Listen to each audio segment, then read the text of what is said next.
Hello there. For all those who believe in the United Kingdom and our way of life, it is now time to take a stand or lose it forever.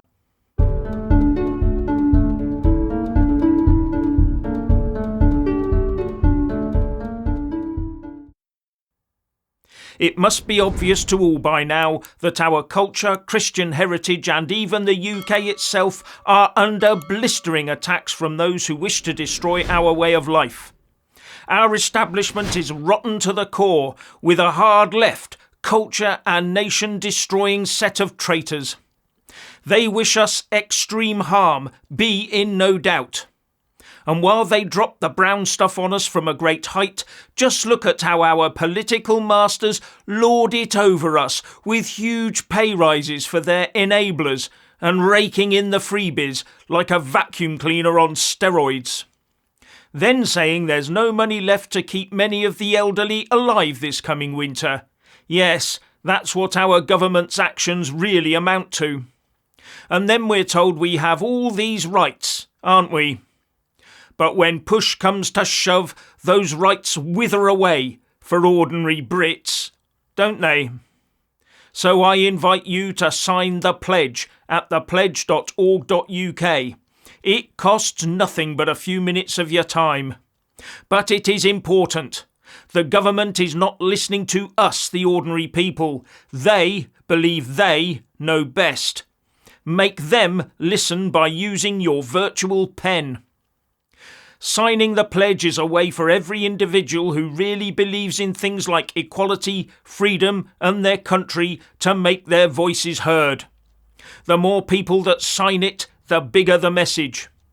The pledge is not a club, nor a political party, nor is it centred around any particular person. So what exactly is the pledge?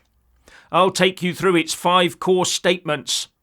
The first being, our pledge is to stand for freedom, equality under the law, real democracy and family. Now some would be forgiven for thinking that is how we live today under a UK government. But is it? Let's look at freedom. How free do you really feel in the UK right now? Even the precious freedom of expression is being stifled further every day, to the point people fear the loss of their liberty just for voicing a belief. That's not freedom, that is tyranny. Then there's equality under the law. Do I really need to say any more on that? There is no equality under the law. From arrest to jail, equality is non-existent. We've all seen the prison sentences meted out, with favour to some and extreme harshness to others. Then there's democracy. Do you really think we have a true democracy? Labour gets 20% of the vote and can impose an almost communist regime on us and take all of our assets to boot. Is that a true democracy? I think not. Then there's family. How much real support for the family does the establishment really provide? Apart from trying to keep both parents at work for as long as possible, of course. And has the establishment got a really good track record of looking after our offspring? Just think of grooming gangs and knife crime for the answer to that one. And the establishment's view of British families is starkly illustrated by the fact that our birth rate has been well below population replacement levels since 1974, 50 years ago. And there have been no initiatives to reverse it, because the establishment obviously prefers newcomers over UK families. So who could honestly say that there is anything wrong with that first core statement of the pledge? Let's have a look at core statement 2. Our pledge is to build a peaceful, prosperous and patriotic society. Isn't that what we all want? But how many of us see that patriotism is under attack from those who have twisted the concept into a form of racism to keep on undermining our society? How many of us see the division those people sow in their attempt to increase UK internal conflict to bring about the change that a tiny minority want to impose on the rest of us? And how can the majority of us be prosperous in such a society? Only a minority profit both financially and culturally. So the question is not one of who would sign such a pledge, but a question of who would not sign it. There will be some out there who do not believe in these core statements and would therefore not sign up to it. Those are the people to be very, very wary of. Now the third core statement. Our pledge is to reclaim our nation's identity, its Christian traditions, culture and values. Just look around you. All of these are being purposefully eroded and erased at an alarming speed.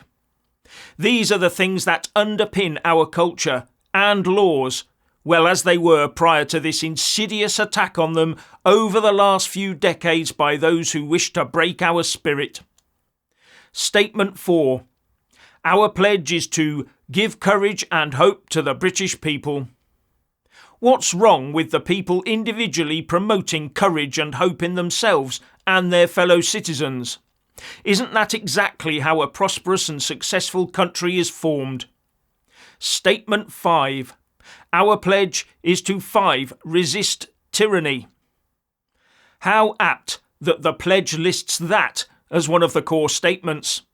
Can you not feel the walls and wire being built around us right now? Do you think our governments have ever recently lived up to such expectations as laid down in the pledge? Do you want our leaders to do so?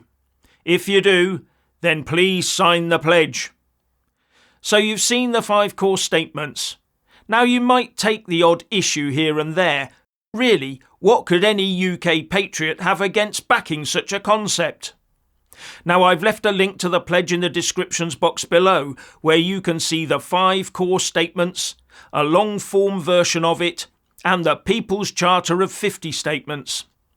The pledge is there to replace the establishment's twisting of our core rights and their trashing of our belief in ourselves and our country. Every signature on the pledge sends a huge signal to the establishment that we, the people, know how we want to live, and that we are not prepared to go down the murky dystopian path by which they are trying to lead us by the nose. Tell them we want none of it. Tell them the values by which they should be governing. As I've already previously laid out, successive governments have done all they can to veer away from the concepts included in the pledge. We must force them, by opinion, to change their course or face annihilation at the ballot box. And I will say that those who sign such a document will prove in time to be the biggest threat to this and other overbearing governments.